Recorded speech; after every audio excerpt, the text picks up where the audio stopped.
Estamos de volta e o fim de semana foi de festa na comunidade quilombola Mesquita, em Cidade Ocidental. O repórter Fábio Melo foi até lá acompanhar a tradição do nongolo, que dá nome à festa. No toque do atabaque, do pandeiro, do berimbau, no chacoalhar do ganzá e no movimento que produz o som do reco-reco. O fim de semana foi de festa na comunidade quilombola Mesquita, em Cidade Ocidental. A festa do nongolo é uma oportunidade para resgatar as origens e promover a cultura do lugar. O objetivo maior desse evento é trazer as potencialidades que o Quilombo Mesquita oferece, né? E aí tem a marmelada, como tem o hibisco, como tem outros doces, bolos do marmelo, licores. Então, assim, nós fizemos um mix de tudo que nós temos aqui, como o porvilho, a gueiroba, a farinha, a rapadura, o melaço, mas trazendo essa potencialidade, que é o que nós temos de bom para oferecer, né? E dando esse resgate ao nosso quilombo, que temos muita coisa, como a mexerica, como outros produtos que nós temos aqui. Um evento regado a comida boa.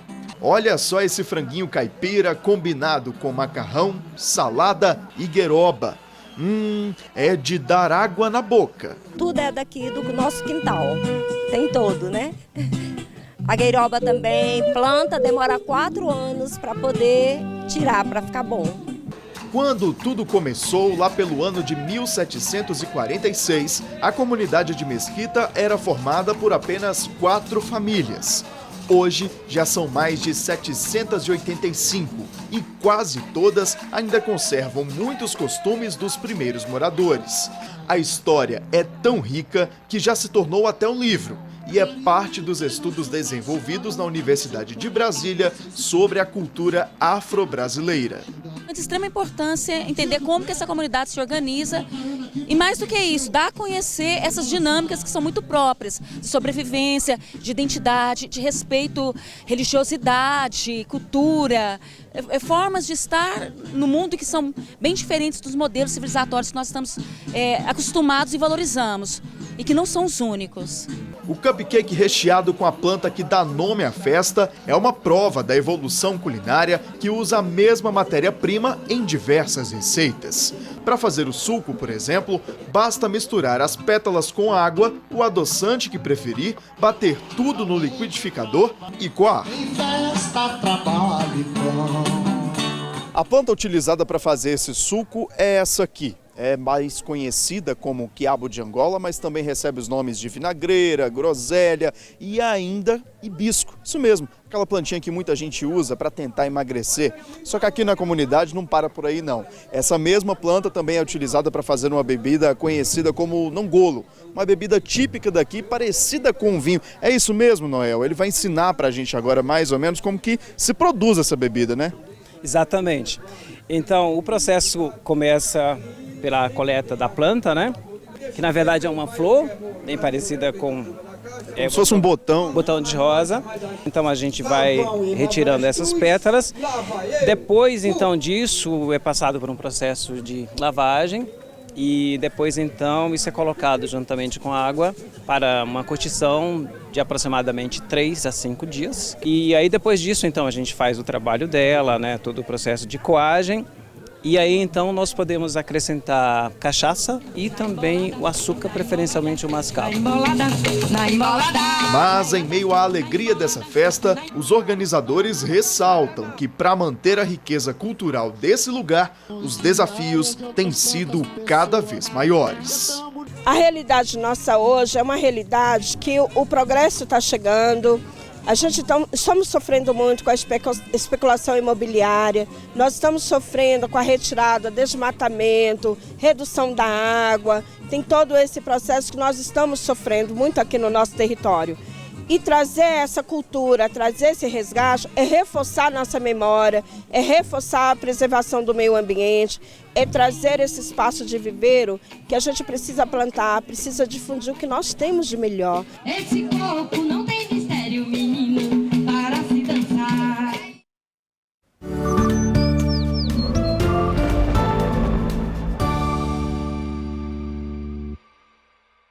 Hora da nossa previsão do tempo e a gente continua até praticamente o mês de outubro com a mesma previsão, tempo seco e uma diferença muito grande entre a máxima e a mínima. Com o passar dos dias, essa diferença aí vai diminuindo um pouquinho, mas o tempo vai continuar seco do mesmo jeito. Agora, nesse fim de semana, fez um pouco mais de frio, que deve se manter nesse começo de semana. Vamos então aqui para o nosso telão interativo para a gente ver as temperaturas aqui na nossa região. Começando então pelo nosso entorno aqui, região leste, olha só, a mínima está chegando a 9 graus, normalmente ali de madrugada, no iniciozinho da manhã, e a máxima aí quase nos 30 graus, 28 graus aqui para nossa região, mas tem máxima ainda maior lá na região norte, máxima de 33, no centro e no sudoeste também, no sul, se mantém aí as máximas mais ou menos parecidas aqui com a nossa região e com as mínimas um pouquinho mais elevadas do que aqui na região leste, do que no nosso entorno.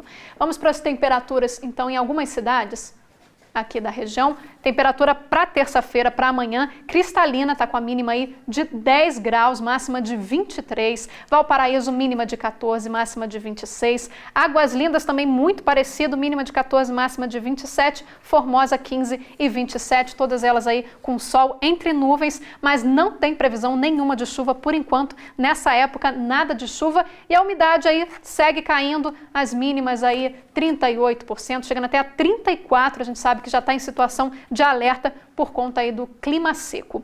Lembrando que esse clima seco traz sempre o problema das queimadas, né? O fim de semana foi de muito trabalho para o Corpo de Bombeiros por causa de incêndios em vegetação. Em Aparecida de Goiânia, uma área de 30 campos de futebol foi consumida pelo fogo. Em alguns pontos, as chamas chegaram a 3 metros de altura. O fogo, por pouco, não atingiu linhas de transmissão de energia e quase se aproximou das dependências de um clube. O fogo devastou parte da Serra das Areias, em Aparecida de Goiânia. Foram 30 hectares destruídos, o equivalente a 30 campos de futebol. Só no primeiro semestre desse ano, já aconteceram quase 650 queimadas a mais do que o mesmo período do ano passado. Um número que preocupa quem se dedica em apagar os incêndios. Os números não mentem. Até esse mês de junho nós tivemos um aumento considerável de 32% na quantidade de incêndios atendidos pelo Corpo de Bombeiros. Preocupa porque as condições do clima, como o calor e a umidade baixa do ar, favorecem ainda mais o aumento das queimadas. Isso associado à ação humana, que é a maior causa dos incêndios. E a tecnologia tem ajudado os bombeiros no monitoramento de queimadas. As informações obtidas por satélite ajudam as equipes a organizar como será o trabalho de combate ao fogo e alertam sobre grandes incêndios. Ela ajuda bastante no sentido de ocorrências de grande vulto, você conseguir avaliar a proporção do incêndio, o comportamento, de repente verificar qual a frente que ele vai estar avançando e para a gente designar aí os recursos e outros tipos de providências que podem ser tomadas. Queimadas aí que acabam durando todo esse tempo de seca, né? Fica aqui o alerta também para as pessoas sempre evitarem colocar fogo aí próximo de vegetação, né? E vamos para a sua participação aqui na previsão do tempo. A Érica fez aí essa linda foto do pôr do sol aqui de Lusiânia nesse fim de semana e mandou para a gente, lembrou aqui da nossa previsão. Obrigada, Érica, pela sua participação, pela foto bonita que você fez também. E o João Geraldo estava saindo do trabalho lá em Cristalina, presenciou essa linda imagem aí do céu, nessas cores todas aí, fotografou e mandou pra gente para compartilhar aqui. Ele fez 2 fotos, fez direitinho aí como a gente sempre orienta aqui na nossa previsão, sempre com o celular deitado, que fica mais bonito da gente ver essas fotos aí. Obrigada pela participação de todo mundo e continue mandando suas fotos pra gente. E lembra do pessoal que saiu de Goiânia na caminhada ecológica? Eles chegaram a Aruanã e nós acompanhamos tudo no fim da caminhada. Pelo ritmo, pode até parecer que acabaram de começar, mas não. Eles estão na reta final. Tá, infelizmente tá chegando ao fim. Infelizmente não tá cansada, não? Bem cansada, mas foi muito prazeroso poder participar da caminhada ecológica, conscientizar muitas pessoas, eu fiquei muito feliz em fazer parte. Participando disso que faz parte da história do nosso estado de Goiás e parabéns aí ao Popular, já no 28º ano, essa caminhada ecológica. 28 atletas vão no mesmo passo, sem perder a empolgação. Falta muito pouco para acabar, mais de 300 quilômetros depois, a turma da caminhada ecológica está chegando aqui na cidade de Aruanã. Na entrada da cidade, homenagens aos guerreiros.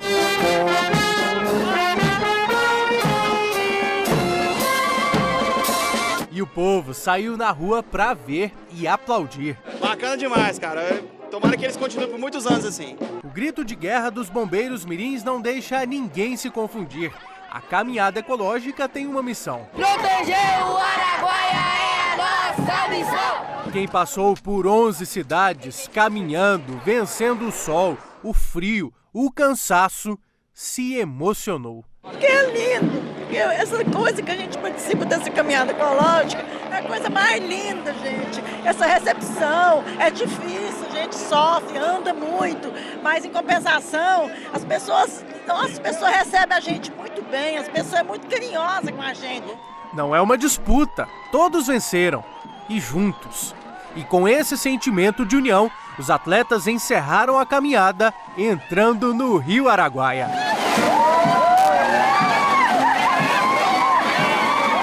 Realmente uma prova de resistência, de amor ao que a gente se propôs a fazer e tudo.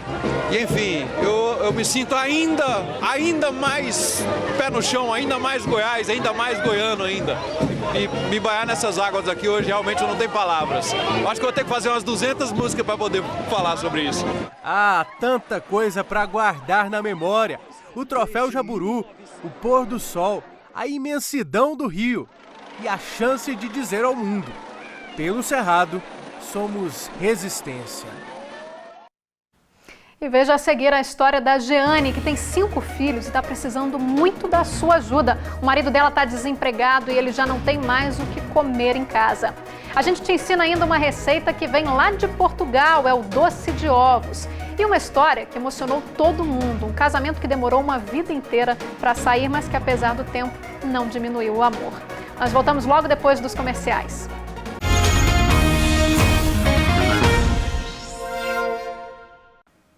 Estamos de volta e é hora do nosso quadro Vamos Ajudar. Hoje a gente te conta a história da Jeane, que veio de Minas Gerais em busca de uma vida melhor.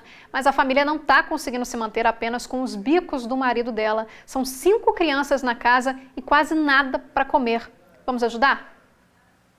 A família é grande, começando pela Lohane, de 13 anos, Amanda, de 4, Stephanie, de 7 anos, Eduardo, de 10 e o menorzinho, Vito, de 10 meses. A matriarca é a Jeane, de 36 anos. Eles chegaram em Lusiânia há 2 meses com o sonho de ter uma vida melhor. Saíram de São Francisco, Minas Gerais. Lá, ela e o marido trabalhavam na roça. Mas com a falta de chuva no semiárido mineiro, a plantação não desenvolvia.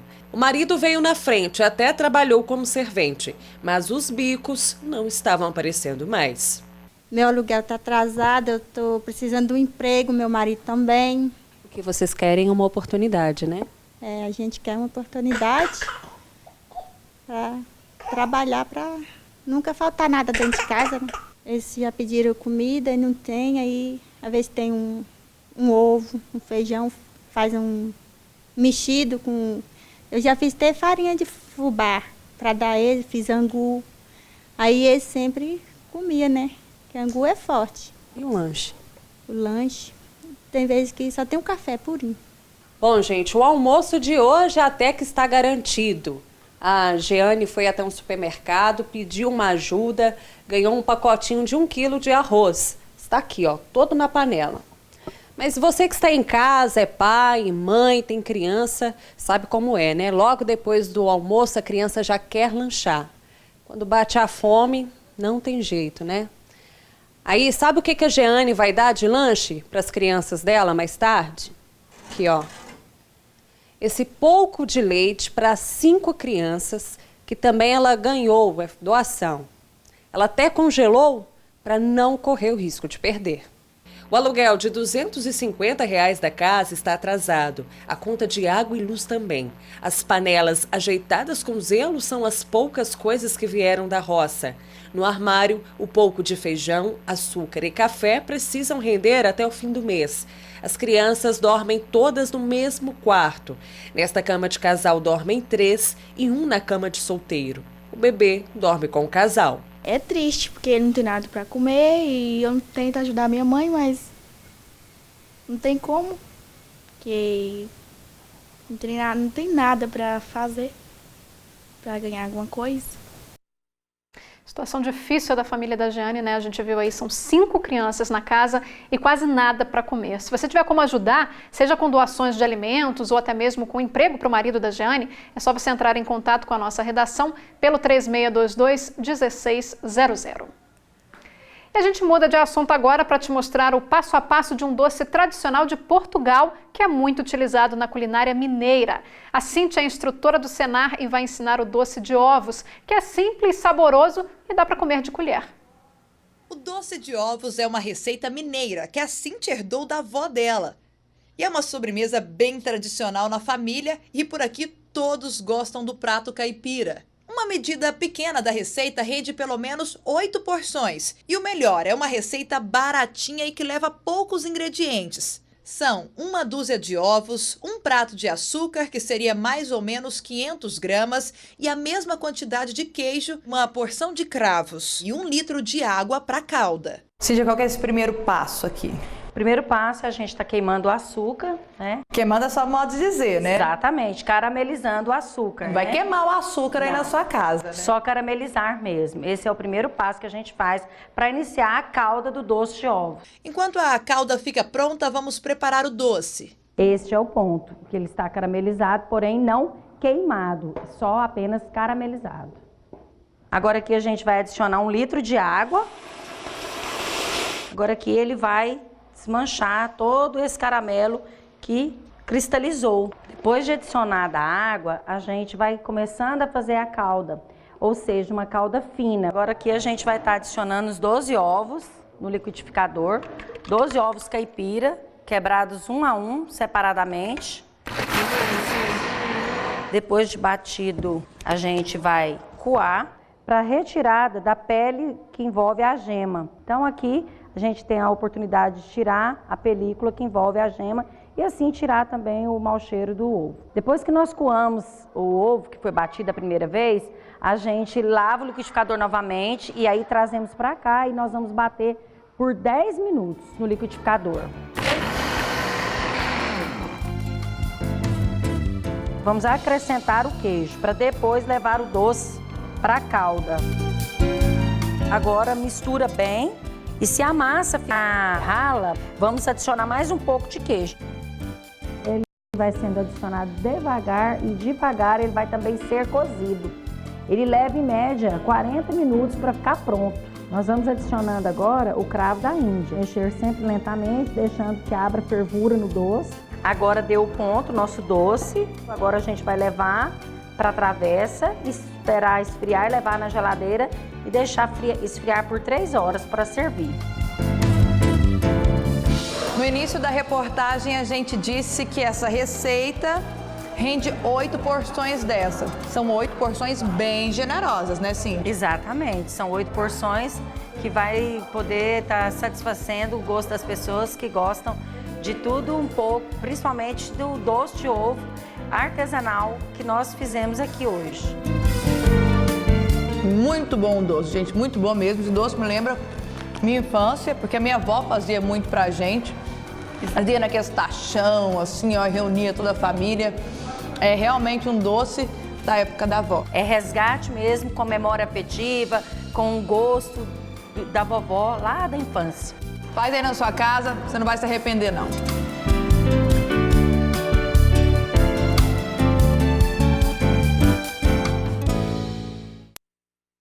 E vamos ver agora os destaques do nosso novo Jornal Anhanguera, segunda edição, com as notícias do interior do estado. Oi, gente. Boa tarde para você que está acompanhando aí o Jornal Anhanguera, primeira edição. Estou passando aqui para te lembrar que toda a nossa equipe aqui já está preparando na redação um novo Jornal Anhanguera, segunda edição, para você ficar também muito bem informado.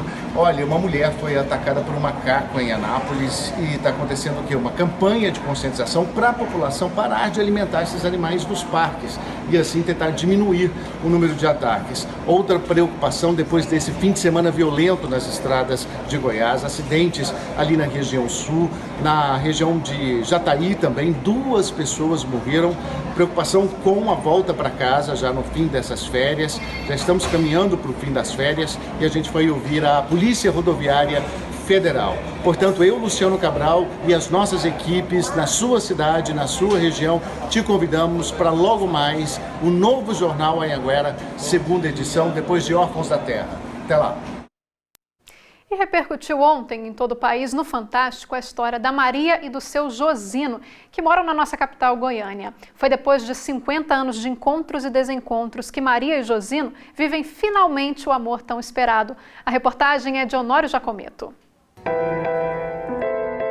1957. Brasília está sendo construída. Pelé estreia na seleção aos 16 anos. A cachorrinha Laika é o primeiro ser vivo a viajar num foguete. Dona Maria se casa com seu Milton. Seu Josino se casa com Dona Terezinha. Os dois casais se tornaram vizinhos, amigos e compadres. Eu crismei a filha dele e ele crismou o meu filho. 10 anos depois, Dona Maria e seu Milton se mudaram para o interior de Goiás, com os 5 filhos. Seu Josino e Dona Terezinha ficaram em Goiânia. Mais 5 anos e Dona Maria voltou do interior, viúva. Recebeu ajuda do seu Josino para reestruturar a vida em outro endereço. E então foi o seu Josino quem deixou a capital. Só em 1989 eles voltaram a se ver, por um impulso do seu Josino, de novo em Goiânia. Ele tinha se separado de Dona Terezinha e estava com um segundo casamento meio balançado. Deu saudade da Dona Maria e ele resolveu fazer uma visita. Acontece que quando ele chegou aqui no endereço da Dona Maria, encontrou os filhos dela já adultos. O seu Josino, com medo da reação deles, decidiu recuar e nunca mais os dois se viram. Conversamos, até entrei por aqui e tal, até comi doce aqui, mas quando eu vi a rapaziada, eu falei, eles não vão. Quer dizer, já tive isso. Eles não vão me tolerar, não, vai botar pra fora. Foi embora e os dois ficaram 30 anos sem saber um do outro. Eu nunca saí, nunca tive namorado, nunca tive nada. Ele teve um terceiro casamento, mas ficou viúvo e, sem saber, voltou a ser vizinho de Dona Maria. Há 3 anos, foi morar no bairro onde ela mora, mas achando que ela não estava mais lá. Na minha mente, ela já tinha falecido.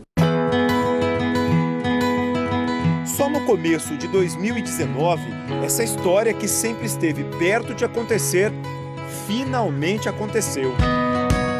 Dona Maria, aos 82 anos, sonhou com seu Josino, que tem 85. Tomou coragem e telefonou. E Josino, aqui é a Maria José, ex-esposa do Milton. Você não lembra de mim? Na hora, ele lembrou.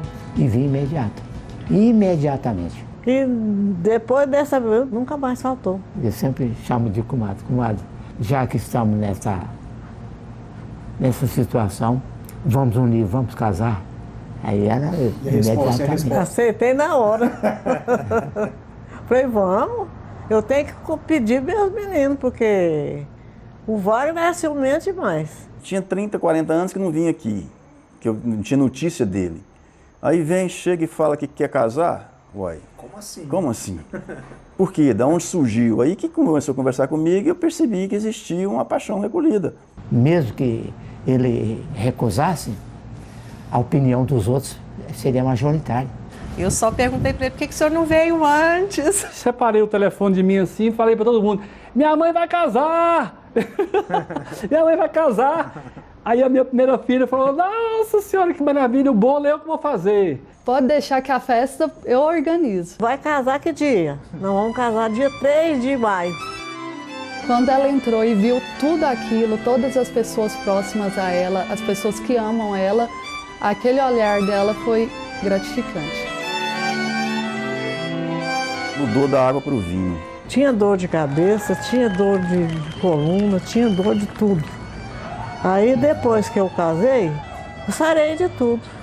Se vestindo melhor, preocupada com a aparência, Então isso significa que a pessoa reviveu. A gente dorme abraçadinho, eu sinto o calor danado, mas ele é muito quente, mas a hora que eu levanto banana, eu sinto calor demais, mas é tudo bem, é tudo do bom e do melhor. É um amor eterno. Ele chegou junto dela para que os dois terminem o resto de vida deles e vão terminar muito felizes, pelo que eu estou vendo. O passeio para o futuro é num carro do passado, modelo 1979, que o seu Josino dirige com firmeza. Na vida dele e da Dona Maria, agora a família toda já sabe. Se um derrapar, o outro tá ali para ajudar. Aconteceu numa das entrevistas que gravamos para esta reportagem. Quando ela falou, é sua comadre Maria José. Aí eu...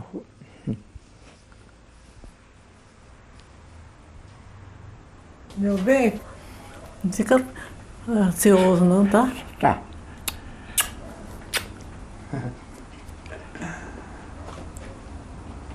Uma senhora, é esposa, é namorada, é tudo.